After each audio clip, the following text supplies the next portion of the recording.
Coletivo Bancada do Livro. Coletivo Bancada do Livro. Coletivo Bancada do Livro. Coletivo Bancada do Livro.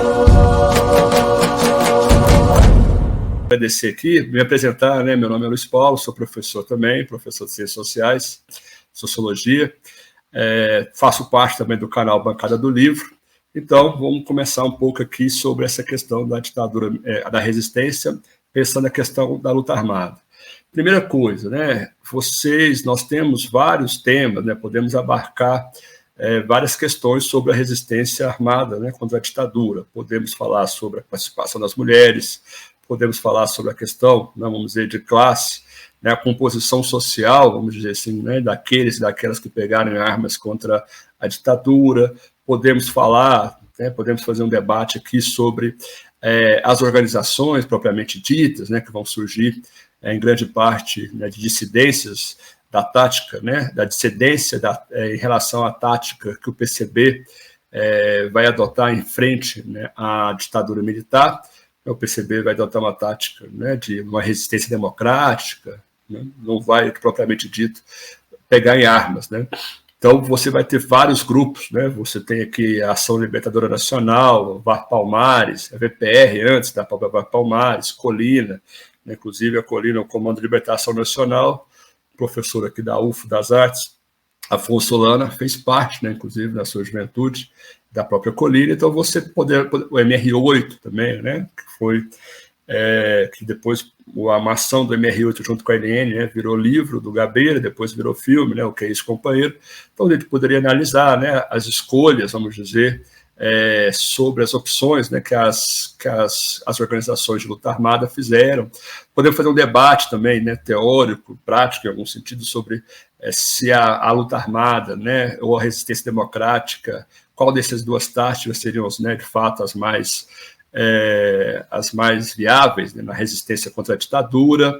Poderíamos falar também sobre a interpretação que cada uma dessas organizações, por exemplo, tinham em relação à análise do que era o Brasil. Então, assim, sobre esse tema, né, que é um tema muito amplo, poderíamos fazer aqui vários debates, né? Eu acho que tem vários elementos aqui. Mas como a gente só tem uma hora, né, uma horinha e pouquinho aqui para falar de dois temas, né, eu vou falar sobre a resistência armada na cidade, depois a guerrilha do Araguaia, não dá tempo, né, da gente fazer tudo isso. Então, eu fiz uma escolha, né? Então, uma escolha, ela pressupõe outras não escolhas, né? Então, aqui eu quero fazer um debate, né? A princípio, vou fazer aqui uma apresentação. Quero discutir com vocês aqui, apresentar nessa primeira meia hora, né, um pouco de duas teses que se apresentam, né? O próprio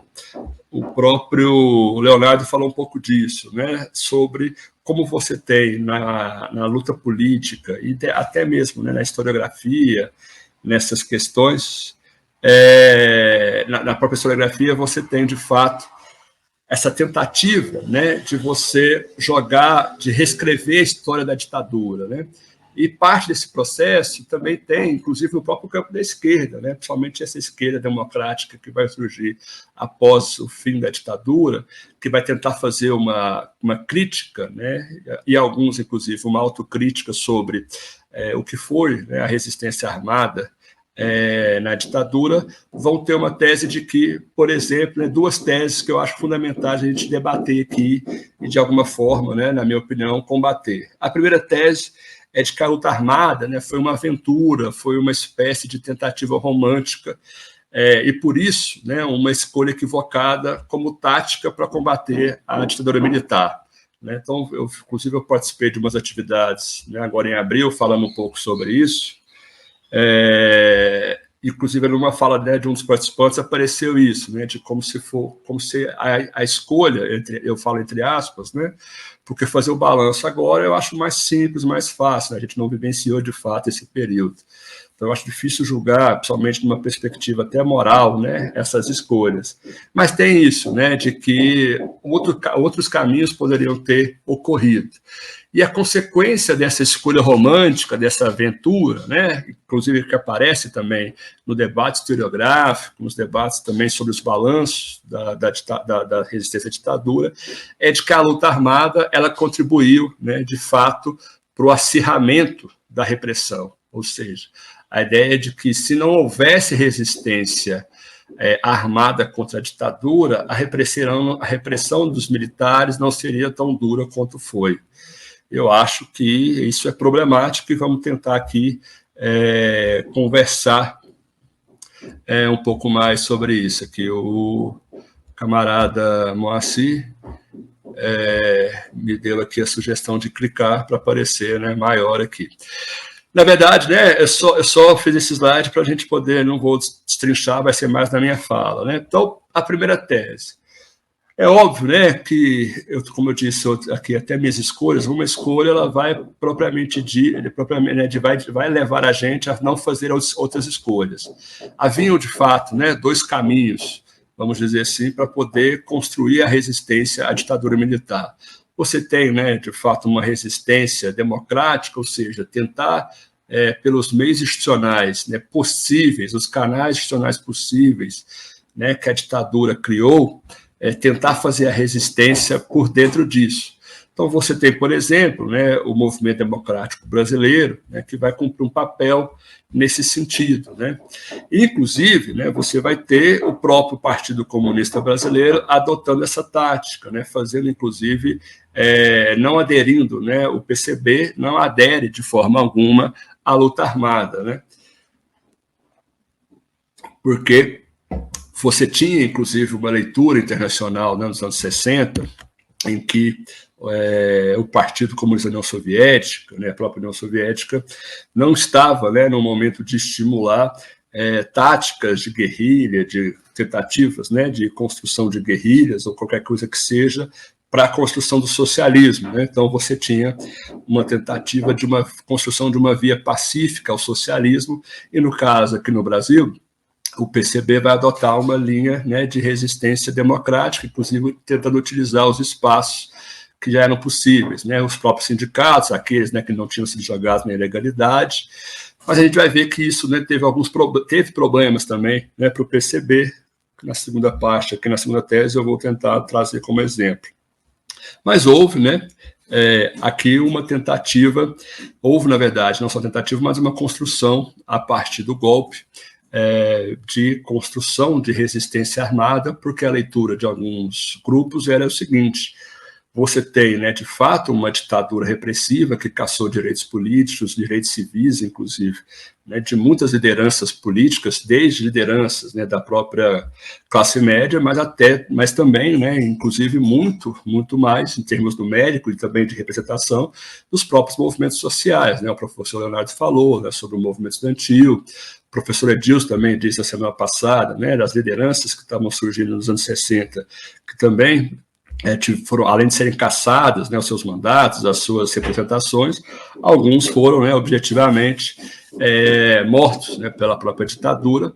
E aí, com o recrudescimento, né, da ditadura, a partir de 60, principalmente a partir de 68, a escolha, né, a escolha entre aspas aqui, né, porque eu acho que também tem isso.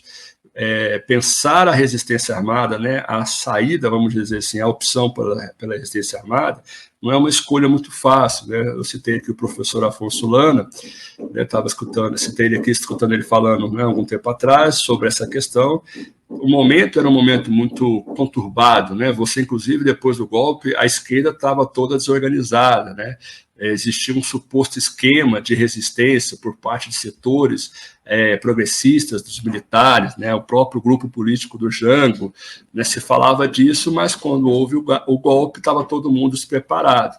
E aí, alguns grupos estavam esperando, né, inclusive, respostas das suas lideranças, das suas organizações, e essas respostas não vieram, e aí você tem, né, a escalada, né, desses grupos, a construção desses grupos. Né.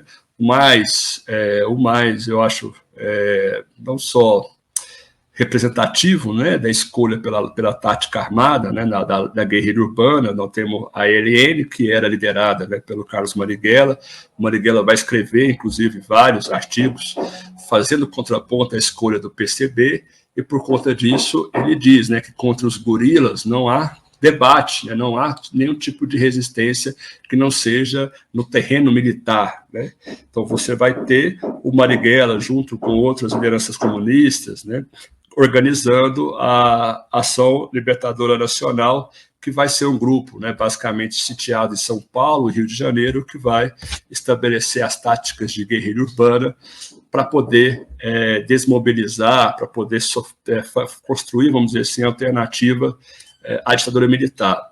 É óbvio, né, que, como eu disse, eu acho que a escolha, eu acho que o importante é entender, essa escolha, ela não foi uma escolha aventureira, romântica, no sentido de que você não pode dizer, né, que quando você estuda, quando a gente lê, por exemplo, né, as elaborações desses grupos, né, da LN, do próprio Lamarca na VPR, do próprio MR8, você tem uma análise de conjuntura, você tem, de fato, uma análise de conjuntura nacional articulada com a resistência também para fora do país. Então, isso não é uma escolha, de fato, vamos dizer assim, romântica, foi uma opção, né, que esses grupos tiveram, pensando que no recrudescimento, né, de fato, da ditadura militar, e vendo, né, que a possibilidade de uma abertura, porque, inclusive, o discurso, né, do Castelo Branco, que foi o primeiro ditador militar, era de que ia estabilizar politicamente e depois convocar novas eleições, né? Então, alguns grupos de esquerda se apegaram, né,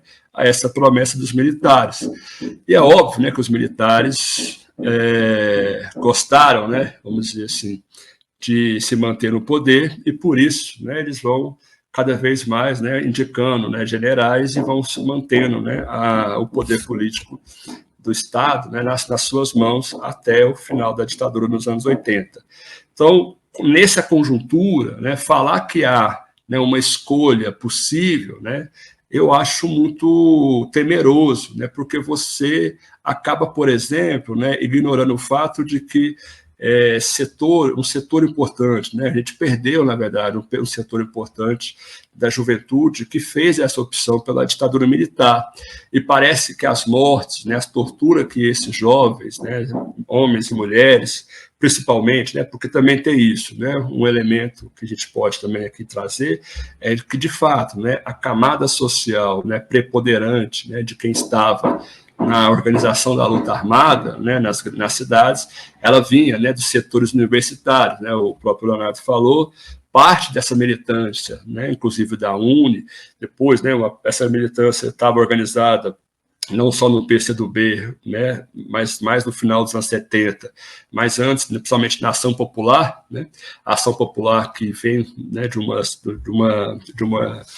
uma história, né, junto com a Igreja Católica. Você tinha a JUC, né, a Juventude Universitária Católica, que se mobilizava, organizava os estudantes, né, a nível universitário. Você vai ter parte dessa juventude que vai aderir, né, de fato, à luta armada, né? Então, quando você olha a composição social, é a maioria jovens, né, meninos e meninas, né, de 20 e poucos anos, que abrem mão, né, da sua vida, que abrem mão, né, de acabarem seu curso, acabarem, né, as suas... ter uma perspectiva de vida e abrem mão disso na perspectiva de lutar pela democracia, lutar por um Brasil mais justo, por um Brasil melhor. Então, eu acho que é muito temeroso, nesse sentido, você fazer uma análise, né, a gente fazer uma análise não levando em conta isso, né, que aquela conjuntura, né, ela impunha, vamos dizer, né, para essas organizações de esquerda. Vale lembrar, por exemplo, né, que a própria LOC, né, a Liga Operária Camponesa, ela também, né, parte dela fez enfrentamento militar, principalmente nas regiões do Nordeste, né. Você tinha também as ligas organizando também enfrentamento militar contra os militares, né, de forma militar também, nesses rincões aí, onde o latifúndio mandava e desmandava. Então, falar, né, essa tese, né, de que é uma aventura, que foi uma escolha, eu acho temeroso, temerário, né, melhor dizendo, porque você ignora essa conjuntura, né, de fato, né, de restrição política cada vez maior. Você tem uma desorganização da esquerda, né, para dar uma resposta ao golpe de 64, né, e depois a estabilização política a partir depois do golpe, né, que os militares vão implementar a partir da repressão. E aí a escolha possível nesse sentido era entre uma ou outra. Eu acho que não cabe aqui deslegitimar nem a opção democrática, nem muito menos a opção à resistência armada, né? Lembrando que os combatentes, né, os resistentes que lutaram e tombaram contra a ditadura militar são heróis, né? Nós devemos reconhecer que eles são heróis, né? Marighella, Lamarca e Ariel Weinberg, né? A própria Dilma, né, que não tombou, mas foi torturada, né, julgada, são heróis, né, são heroínas do povo brasileiro. Então, eu acho que pensar, né, então, pensando a partir disso, quando nós podemos, né, de fato, analisar essa perspectiva, né, da escolha que se foi feita no sentido, né, da resistência armada, nós temos que pensar a partir dos elementos, né, que levaram a essas escolhas. É óbvio que hoje, né, olhando em retrospecto, é mais fácil, né, você fazer essa análise. Você teve grupos, né, realmente que colocaram, né, a tática militar, né, colocaram o militarismo, né, como um jargão, né, do período, ou seja, as ações militares numa relação de prioridade em relação à questão política, né, ou seja, por que qual era a ideia, né, a partir da luta armada, né, a partir da resistência armada, das ações das cidades, seja, né, ações para roubar armas, para roubar bancos e financiar a luta, você tinha o elemento, né, de fazer a denúncia contra a ditadura militar, né? Então, inclusive, lá no Que é Isso, Companheiro, né, para quem assistiu o filme, o Luiz Fernando Guimarães, quando eles estão lá assaltando um banco, ele faz todo um discurso, né, para quem está no banco, fala, olha, nós estamos aqui assaltando essa instituição financeira porque ela financia a ditadura militar, né, uma ditadura que restringe a democracia, a participação política e tudo mais. Então, aqui não é o roubo pelo roubo, aqui é o roubo para poder, né, o assalto a banco para poder financiar a luta contra a ditadura, né? Então, esse elemento político ele era fundamental, né? Inclusive, é isso, né? É dos ensinamentos, né, do Mao Tse Tung, é isso, né? O fuzil não pode comandar a política, ao contrário, né? É a política que comanda o fuzil. E é óbvio que você teve, né, de fato, algumas organizações em que as ações militares se sobreporam, né? Foram, na verdade, elas condicionavam até a luta política. Então, hoje, fazer essa análise é muito mais fácil.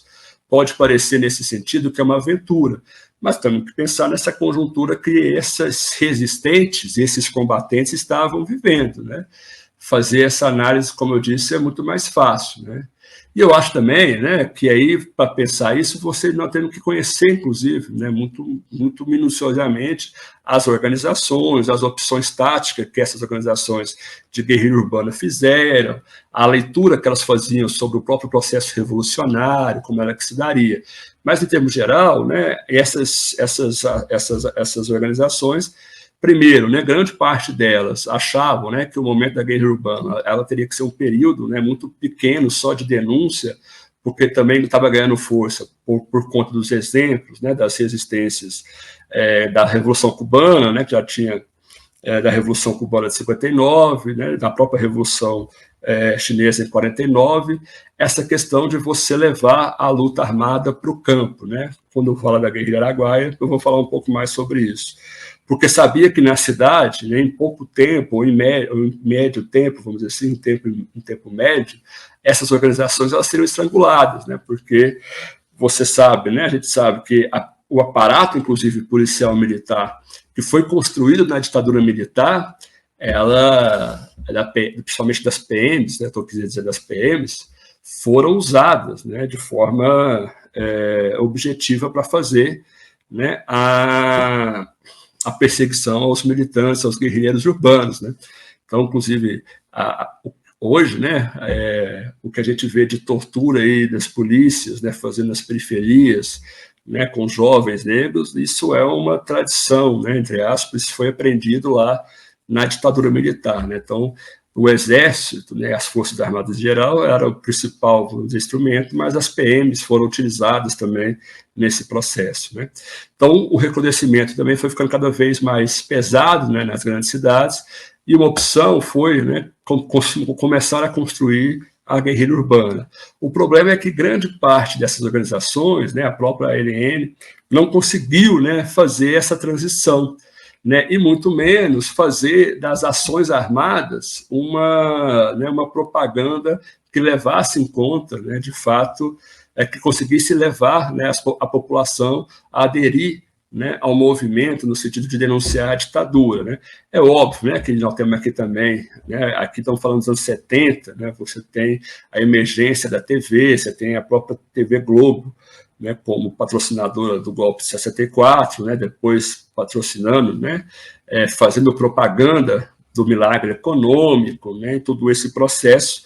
Então, vamos dizer que a luta era, de fato, né, entre um Davi e um Golias, né? Então, e no caso aqui, né, a guerrilha urbana era o Davi e, infelizmente, não teria, né, Deus aqui para intervir no caso, né? Então, nós fomos, né, enquanto esquerda, né, que fez essa opção pela guerrilha urbana, fomos massacrados, né?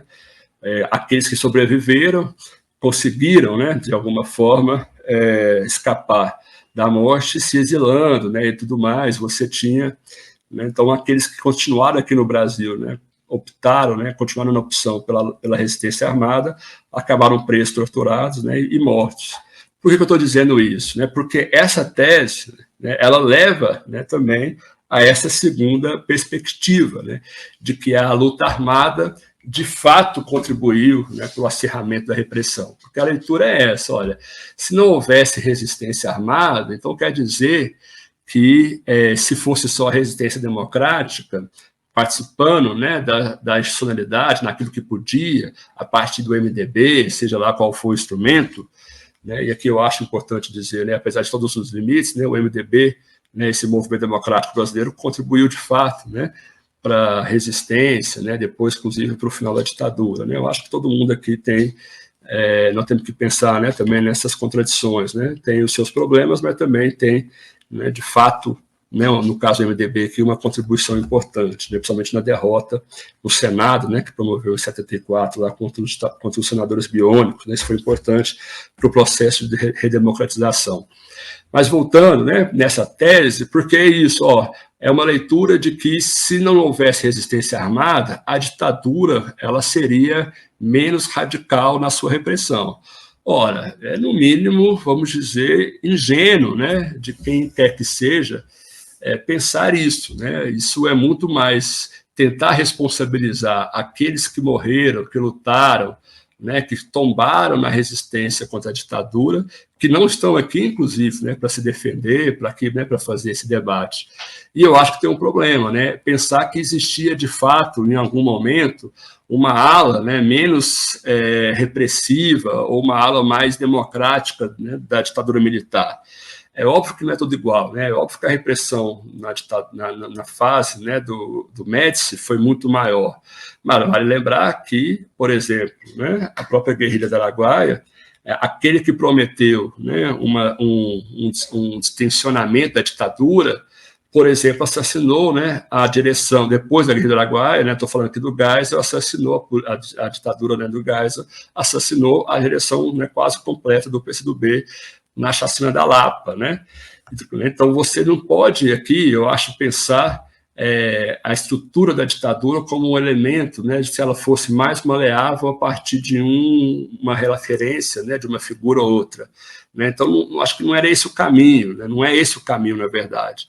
Mesmo se não houvesse, de fato, né, aqui uma resistência armada, né, só uma resistência democrática, a ditadura, né, na minha opinião, ela seria do mesmo nível. Por que eu digo isso? Porque tem um elemento, né, historiográfico que comprova isso. Eu disse para vocês lá atrás, né, objetivamente, que o PCB, né, não alterou, né, não optou pela luta armada.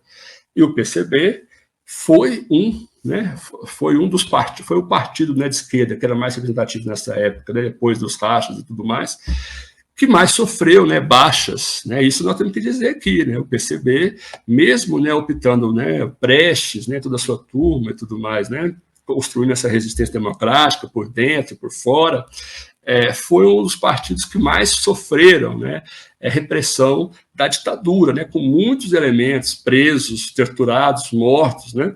Então, esse elemento, né, de que a ditadura só era mais dura, né, por conta da resistência armada. Ué, mas aqueles também que fizeram, né, resistência democrática, né, à ditadura, basta ver a própria morte do Herzog, né, que também era um jornalista ligado ao PCB. Né, então, eles também sofreram muito com a ditadura, né, inclusive praticamente dizimaram toda a direção, né, no Brasil toda do PCB. Então, essa tese, né, de que é culpa dos guerrilheiros urbanos, né, ou da guerrilha em geral, né, o nível de repressão da ditadura é achar, né, de fato, que existia ali elementos da ditadura, né, que eles não seriam, de fato, né, defensores, né, da repressão total como foi feita. Né? E eu acho que tem um problema objetivo aqui também de achar, né, de fazer, de tentar culpabilizar, de culpabilizar, esse é o termo mesmo, né, os guerrilheiros. Né? Pô, como é que você vai... como é que nós, enquanto esquerda, que pensa um debate, né, sobre a mudança de sociedade, né, que pensa aí uma opção, né, de sociedade diferente, e aí, né, em alguma medida, nós pensamos, né, que a violência também é parte de um processo político, né, ela também é política, em algum sentido, nós vamos responsabilizar justamente aqueles, né, que tiveram a coragem, né, que tiveram a audácia de fazer um enfrentamento direto, né, contra o aparelho repressor militar no Brasil. Eu acho que essa tese ela é um equívoco e ela não faz o debate, né, de fato. Ela tenta, na verdade, culpabilizar uns e achar, né, e aí também tem uma leitura, que eu acho que é importante também dizer que eu, né, do campo do marxismo, eu sei, né, leninista como sou, eu sei que a democracia, né, as instituições, elas têm limites, né, limites capitalistas, né, limites burgueses. Né, a democracia, ela é de fato, né, uma democracia de classe. Mas eu também sei, enquanto leninista, né, que é melhor atuar, né, numa democracia burguesa, onde eu posso me organizar, me reunir, fazer, né, um debate, inclusive aqui na internet, né, no YouTube com vocês a partir disso, apesar dos limites que isso traz. E eu acho que nessa crítica, né, que alguns setores da esquerda estão apresentando, existe uma supervalorização, né, das instituições da própria democracia burguesa. Como se o simples ato de não fazer resistência armada poderia, por exemplo, ter encurtado a ditadura militar. Eu acho complicado fazer, né, esse tipo de afirmação, né? Eu acho que tem esse elemento. E outra coisa que apresenta também, né, uma parte da esquerda, e aí isso vai ganhando, inclusive, terreno, né, no próprio campo da direita, né, que também vai endossando essas teses, que tentam, né, dizer que, na verdade, a ditadura militar, por exemplo, ela evitou um outro golpe, né, um golpe de esquerda, né, como se a esquerda fosse golpista e para resolver esse problema tiveram que ter um golpe, né, à direita. E essas coisas vão, né, se casando nesse sentido de construir um discurso de que a ditadura não foi tão, né, violenta assim, né, de que a ditadura não foi uma ditadura, foi uma dita branda, dizer que esses elementos, né, esses nossos combatentes, esses nossos heróis e heroínas, né, que eu gosto de chamar assim, fizeram uma opção equivocada porque eles também optaram pela violência. Né, e aí como se contra a violência não tivesse, né, só tivesse a escolha, contra a violência da ditadura só houvesse a opção mesmo, né, da resistência não violenta. Né, e não é por aí, pelo menos que eu enxergo, né, nessa minha concepção, vamos dizer, né, mais marxista dessa análise. Né?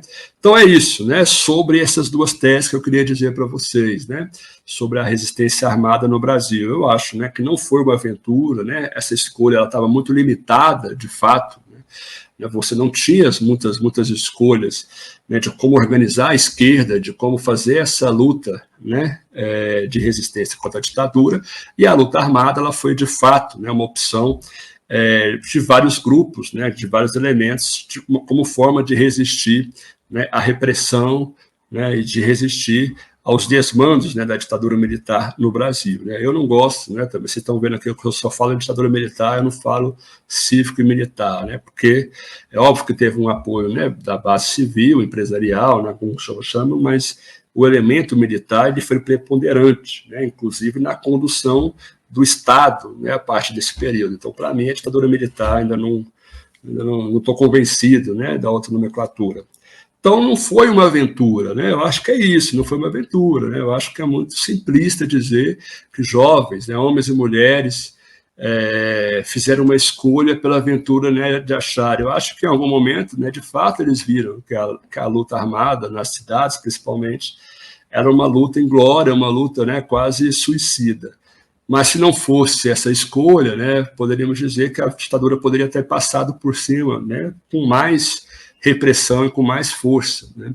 Então, eu acho que não foi isso, e muito menos, né, que a repressão seria menor se a luta armada não existisse, né? Eu acho que não, né? Vale lembrar, por exemplo, né, que a luta armada ajudou, por exemplo, aqui, a libertar vários prisioneiros, né? Aqui uma foto aqui, né, de quando foi sequestrado o embaixador estadunidense, né? Você tem aqui alguns militantes de esquerda, inclusive esse que está com a mão levantada, né, é o José Dirceu, companheiro do PT.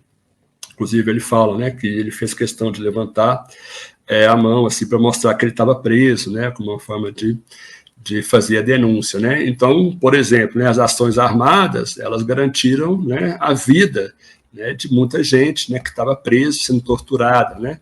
Vale aqui o registro, né, de um livro e um filme também, um livro que me impactou muito no começo da minha militância, que mostra um pouco dessa trajetória, né, esse dia a dia quase da resistência armada no Brasil, que é o batismo de sangue, né.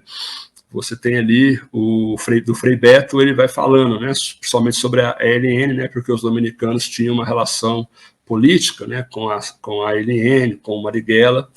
E aí ali você vê, né, como é o dia a dia da luta armada, né, como inclusive a repressão, em algum momento, ela já tinha todas essas organizações já mapeadas, né, tudo isso já pronto, e isso inclusive não foi motivo, por exemplo, né, da repressão ser menor, né. No caso do batismo de sangue, você tem, né, o Frei Beto fala sobre o caso do Frei Tito. O Frei Tito foi torturado durante meses por puro sadismo, né? Porque todo aquele esquema dos dominicanos já tinha caído, né? O Marighella já estava morto, já estava tudo resolvido nesse sentido, e mesmo assim o Frei Tito passou por torturas, né, sem fins. Tanto é que depois que ele é solto, né, e tudo mais, por uma campanha, ele vai para a França, e essa dor da tortura, né, tão pesada, né, tão brutal, né, que a opção, né, que ele faz é pelo suicídio, né. Então, para a gente ver, né, que, de fato, né, depois de ter resolvido, né, ter matado o Marighella, né, a ditadura continuou torturando, né, esses elementos que eram ligados a esse grupo, né, por puro sadismo, né. Então, eu acho que é importante aqui reforçar, né, de fato, essas duas, na minha opinião, rejeitar essas duas teses, né, para entender a ditadura. E aí eu recomendo, né, tem aqui vários livros, né, e filmes, né, como o próprio Léo indicou, né, nós temos aqui o Batismo de Sangue, o Que é Isso, Companheiro, tem aqui um livro, chama Os Carbonários, né, do Sirkis.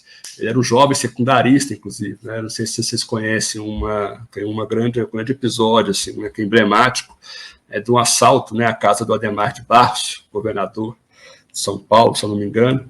O Sirkis participa da ação, né, que ele tinha. O Adhemar de Barros era um corrupto, né, um grande corrupto. Ele tinha uma amante, e na casa dessa amante tinha um cofre, né, onde ele botava toda a grana dele, né, de propina e tal. E aí, eu não vou lembrar qual era a organização do Sirkis aqui agora, mas a organização deles, né, vão lá e fazem um assalto, né, a esse cofre do Adhemar de Barros. Então, você tem vários livros aí fazendo, né, debates sobre, contando a história, a experiência da ditadura militar, da resistência armada, né?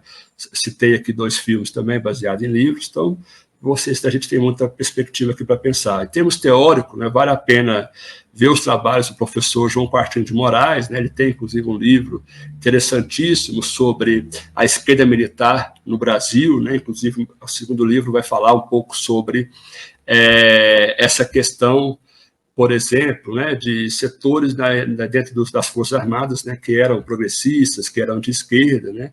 Também isso é uma contribuição importante, né, achar também, né, que toda instituição ela ou é branco ou é preto, né, isso é um erro de análise, né, poderoso, assim, que pode levar a gente a leituras equivocadas, né, então, no próprio, né, inclusive, o primeiro ato institucional número 1, né, muitos militares foram exonerados, né, foram caçados e tudo mais, né, então você tem, de fato, ali uma ala democrática, né,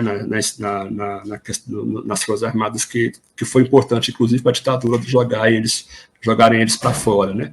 Então, você tem os trabalhos também do professor João Quartino de Moraes, que eu disse aqui, você tem o Ridente também, que é historiador.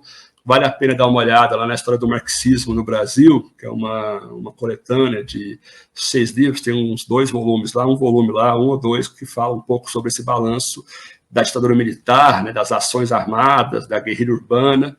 Então, a gente tem aqui, né, várias bibliografias importantes. Depois eu posso, né, se for o caso, a gente faz aí um drive e manda aí para vocês darem uma olhada. Né? Então, sobre essa questão da guerrilha urbana, né, eu acho que é isso que eu tenho, né, para dizer para vocês. Então, né, sobre essa questão, o Raul está falando, com o dinheiro da amante da Demar, a guerrilha comprou uma fazenda no Vale da Ribeira para o capitão Lamarca treinar. Então, foi pela VPR, né?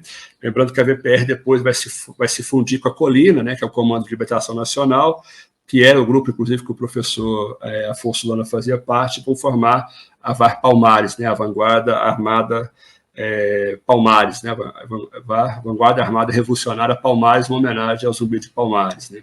Então, por exemplo, né, eu gosto muito dessa coisa, né, de como é que essas organizações se pensavam, se articulavam, né, vamos dizer assim, os elementos teóricos também que eles produziam. O próprio João Quartino de Moraes, né, foi da VPR também, era um teórico, vamos dizer assim, da própria VPR, né? Então tem textos dele dentro dos anos 70, falando, né, teorizando, inclusive, sobre a Revolução Brasileira, quando ele estava, inclusive, né, um capítulo aqui, né, para encerrar essa perspectiva da guerrilha urbana, o Quartino vai entrar, né, em choque, ele e mais um grupo, contra os militaristas, né, da VPR, né, que achavam que a ação militar tinha que sobrepor, né, as ações políticas, né, isso vai virar um rompimento depois, e esse é um problema, né, por exemplo, né, então só teórico mais prático, né, como você vai priorizar a ação armada de guerrilha urbana contra uma ditadura repressiva, né, do Estado, que tinha controle absoluto sobre quase tudo, né.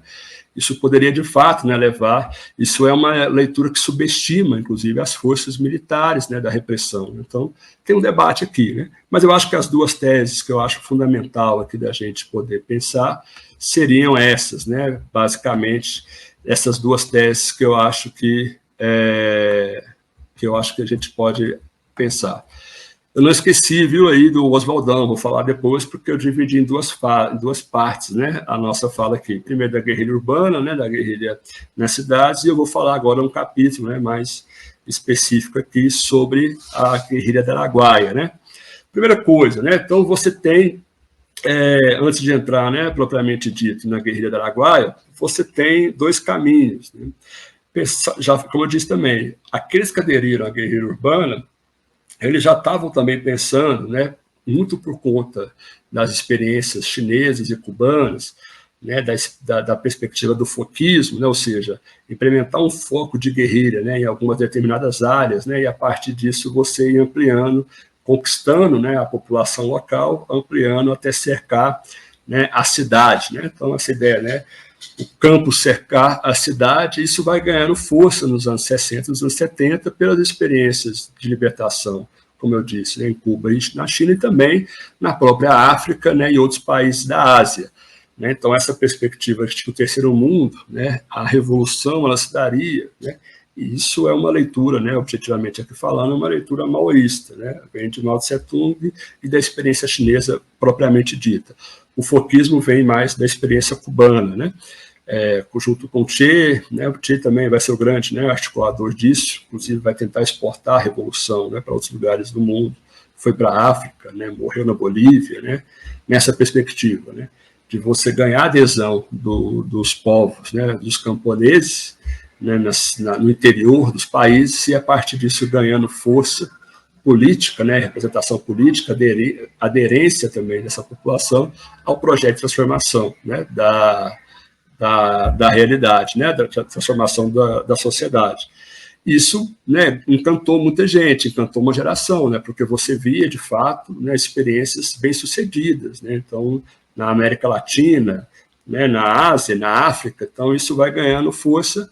Então você tem, né, de fato, essas organizações no Brasil, mesmo aquelas da guerrilha urbana, pensando também já a sua transferência para o campo, né? O Raul aqui disse, né, em box, que esse dinheiro do Adhemar de Barros foi para comprar uma fazenda no Vale da Ribeira, né, onde a VPR tentou implementar um foco de guerrilha, né, onde foi, inclusive, o Lamarca, né, foi assassinado, né, pela repressão lá. Então já tinha essa coisa, a própria ALN também já estava nessa perspectiva. Só que, né, você tem uma experiência importante, que eu acho que nesse caso de guerrilha rural, né, da guerrilha no campo, que em algum sentido ela foi bem sucedida, e no sentido da implementação dela, principalmente no seu começo, e que virou uma referência, né, também dessa perspectiva do maoísmo, né, dessa relação com o maoísmo, mas também ela virou um exemplo de como é que a repressão foi dura, né, a repressão militar foi dura, que eu estou falando aqui da guerrilha do Araguaia, né, o PCdoB, né, você tem, né, uma divisão do movimento comunista internacional, do movimento comunista internacional a partir da morte do Stalin, né, vamos dizer assim, aí você tem as denúncias, né, do Khrushchev e tudo mais, o PCB, né, que ainda era a sigla era PCB, mas se lia PCdoB, né, particularmente do Brasil, adere às teses, né, que o PCdoB vai chamar de revisionistas, muda o seu estatuto, muda o nome, né, passa a ser do brasileiro e não do Brasil,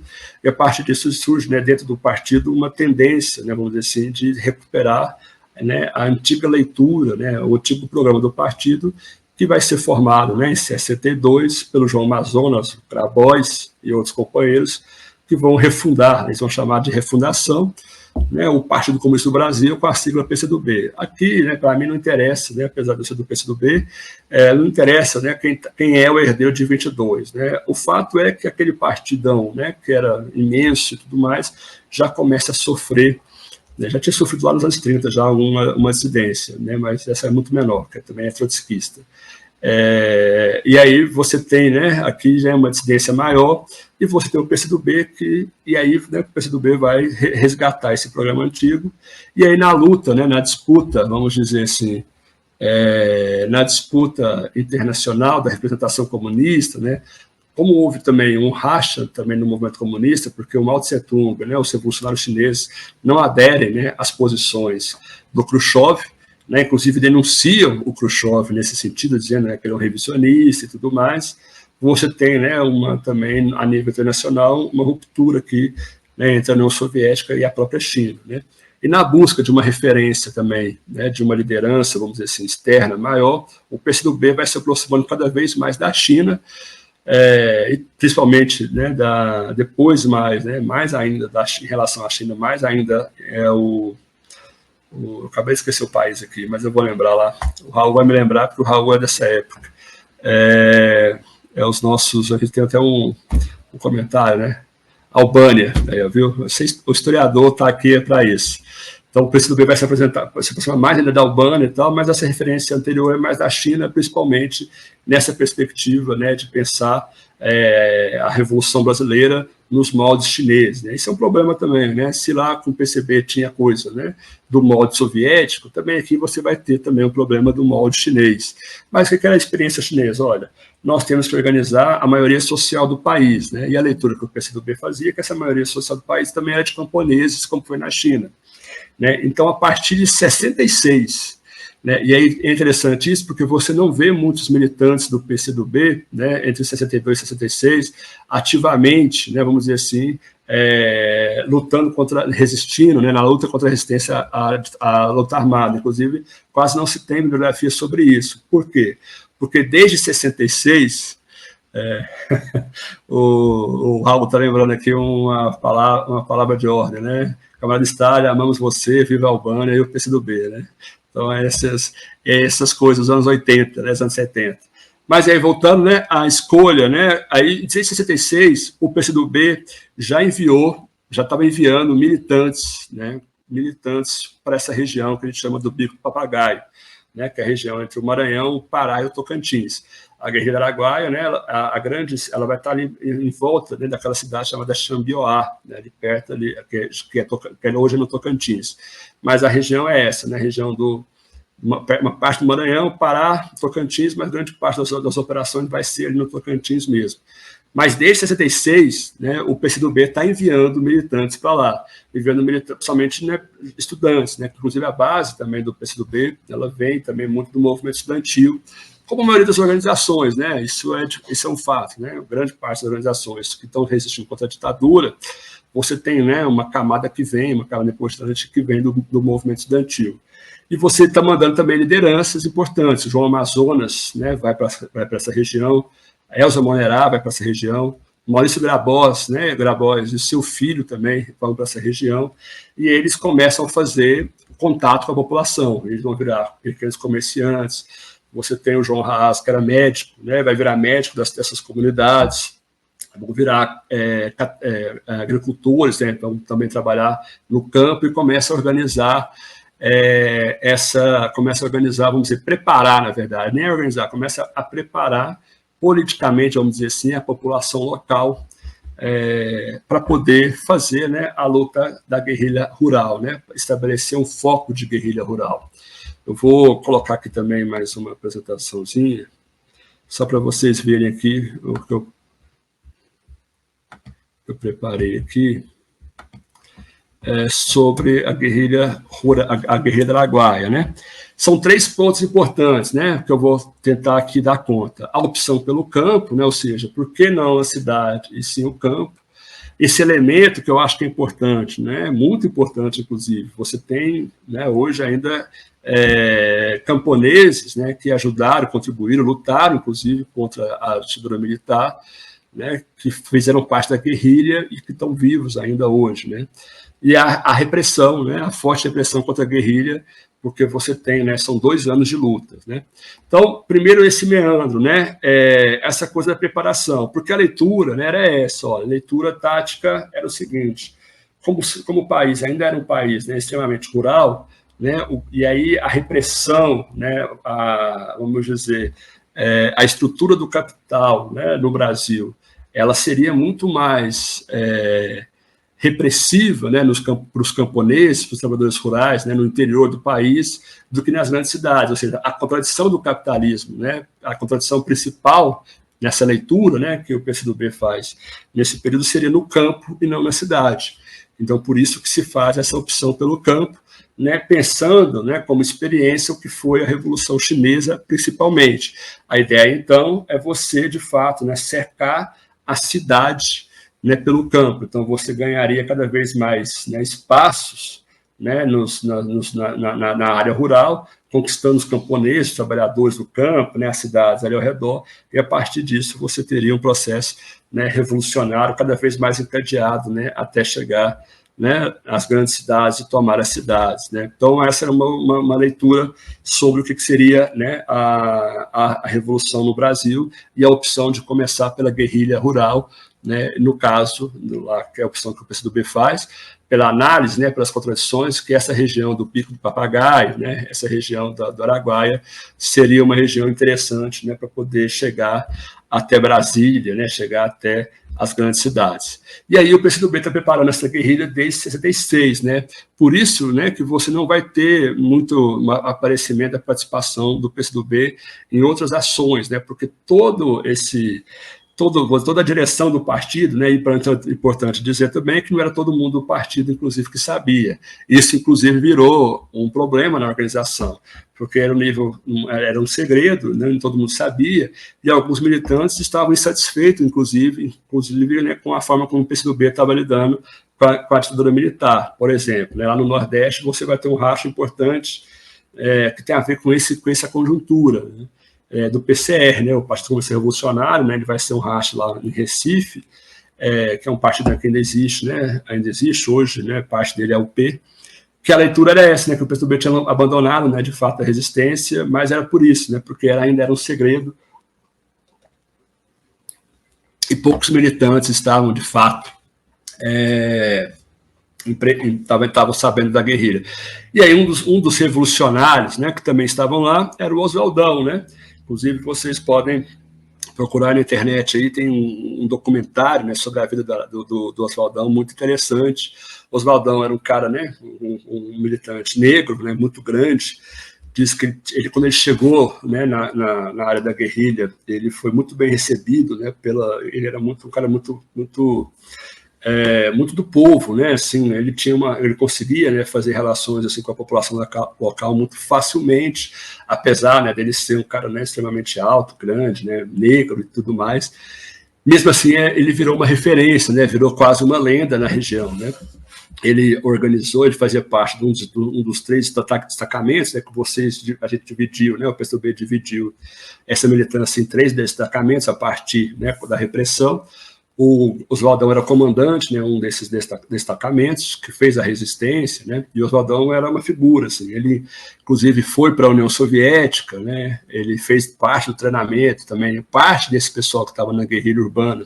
No Soviética, não, mas antes, né, da guerrilha, ele foi para a União Soviética, mas eu acho que também ele fez treinamento também na China e na Albânia, né, como parte desses militantes, né, o Grabois também estava na China, né, e tudo mais. Então, o Oswaldão é essa figura também interessante, né, que virou uma lenda lá na região. E aí um elemento que eu acho que é importante aqui, né, de fato, né, é essa coisa da participação também dos camponeses na guerrilha, porque os militantes do PCdoB que estavam lá sabiam, né, que se eles se isolassem da população, se isolassem do povo, né, primeiro que eles facilmente seriam descobertos, né, pela repressão. Então eles teriam que, de fato, né, se aproximar cada vez mais desse povo e ganhar a confiança, né, desse povo, né, desses camponeses, mas também não só a confiança, mas também a confiança política, né? Então, né, a partir, vamos dizer assim, dessa tese maoísta, né, de que você tem que ir até o povo, né, ganhar o povo, a guerrilha, né, ela conseguiu resistir por 2 anos, né, de fato, por conta disso, né, desse elemento interessante aqui. Aqui você tem, de fato, ao contrário do que teve nas cidades da guerrilha urbana, né, uma adesão, né, da comunidade da região, né? Então você tem vários camponeses, né, que de fato lutaram, né, com os guerrilheiros, né, camponeses que se tornaram guerrilheiros, que lutaram junto com os militantes do PCdoB na luta contra a ditadura, né? E aí você tem esse elemento que eu acho que é interessante, né, importante dessa lição dos maoístas, né, ó, se você não convencer, né, a comunidade, a população, se você não se tornar parte dela, né, ajudar ela a sair desse processo, né, de repressão, né, trazer, né, um nível de consciência política, né, mais elevado, a guerrilha ela vai ser de fato, né, ela não vai conseguir avançar. E esse foi um problema, né, porque apesar de estarem lá desde 66, quando começou, né, vamos dizer, né, as lutas, né, quando a repressão descobriu e começou, né, a fazer a repressão, o trabalho, né, de convencimento da população ainda estava longe de ser aquele que eles queriam, né? Então, a ideia era preparar quase 10 anos, vamos dizer, mais de quase 10 anos a população, convencer e tudo mais, para que, de fato, né, você tivesse poder de resistência, né, maior com a participação da população.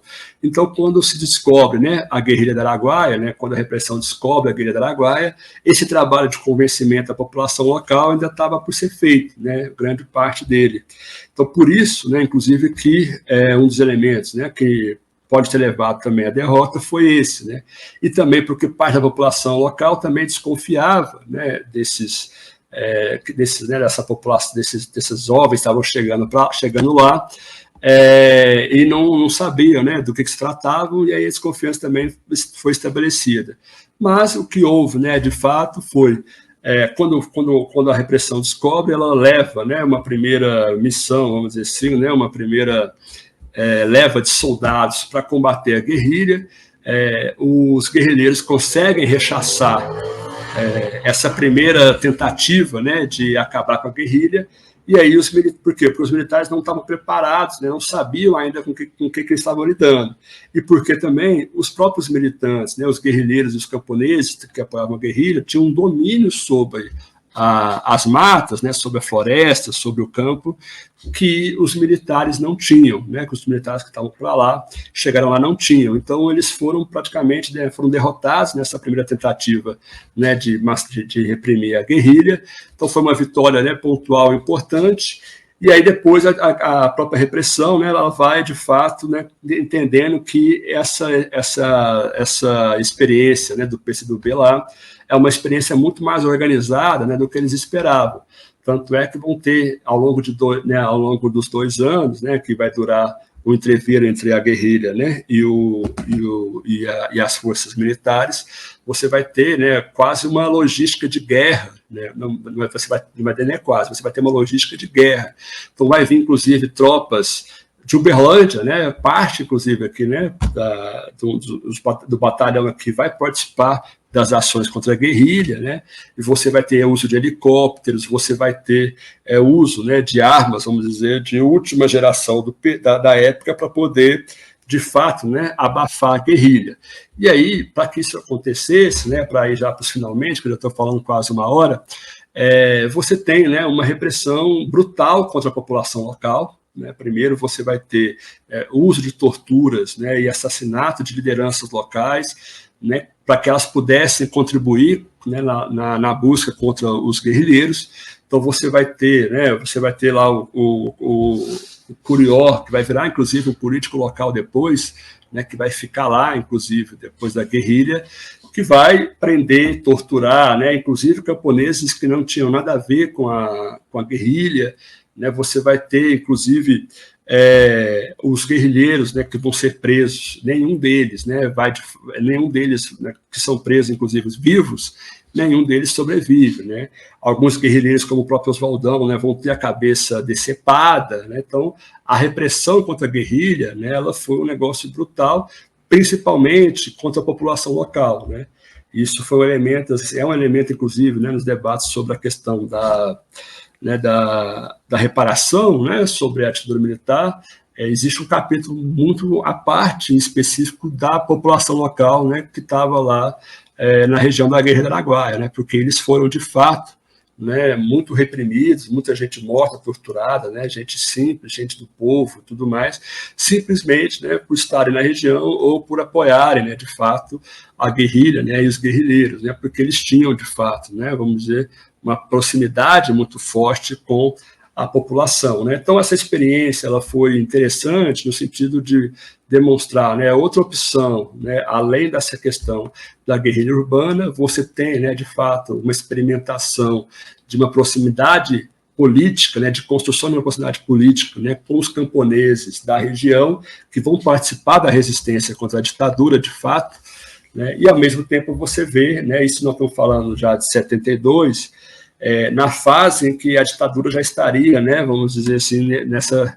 Se bem que o Médici vai até 74, né, então ainda estava já nesse alta repressão. Mas, mesmo assim, você vê, né, a gente vê que a repressão ela foi, né, brutal, né, em um nível sem precedentes, né, com o uso, inclusive, né, da máquina de guerra do Exército brasileiro para poder reprimir, né, essa guerrilha nessa região entre o Tocantins, o Maranhão e o Pará. Né? Então, é um pouco disso, né, que eu queria apresentar para vocês. Há outro elemento importante, né, que a guerrilha do Araguaia, né, ela não acaba, o PCdoB, né, o nosso principal dirigente, o João Amazonas, né, e a Elza Monerá conseguem, os nossos principais dirigentes conseguem sair, né, fugir, antes da repressão chegar. Você tem depois disso, né, tem a reorganização do PCdoB, em 74, né, como eu disse, tem a a chacina da Lapa, né, que é outra parte da direção do partido também, do PCdoB, ela vai ser dizimada, né, já nessa fase quase, né, de transição, do fim da ditadura. Então, vai ser, né, um golpe duro, né, o PCdoB nesse período, mas aí, né, a história, né, vai reconfigurando. Então, é um pouco disso, né, que eu tinha para apresentar para vocês sobre a luta armada, sobre a guerrilha do Araguaia. Vale a pena, né, a leitura. Tem um livro da nossa editora do partido, Editora Aneta Garibaldi, né, tem um livro lá sobre a epopeia do Araguaia, né, que vale muito a pena ler. Tem, inclusive, alguns escritos, né, alguns textos também do próprio João Amazonas fazendo um balanço. Tem um livro também, né, que é de um caráter mais historiográfico. Eu tenho ele aqui, mas eu não separei ele aqui para vocês. Mas sobre a Guerrilha do Araguaia, é um livro verde e tal, com os arquivos, né, tem tudo lá, né, inclusive as campanhas militares contra a guerrilha, né, então vale a pena ver, ler ele também. Não vale a pena eu separar aqui para vocês. Mas bibliografia sobre isso, né, não falta, né? Pesquisou, inclusive, o PCdoB essa semana, publicou vários vídeos e textos, né, sobre a Guerrilha do Araguaia, então vale a pena aí vocês darem uma olhada, né, uma lida nesse material. Então, é isso, né, assim, de forma geral, que eu tenho, né, para dizer para vocês, né, sobre essas duas experiências, né, de uma forma geral, a guerrilha urbana e a guerrilha rural. Espero aí, né, que vocês tenham contribuído.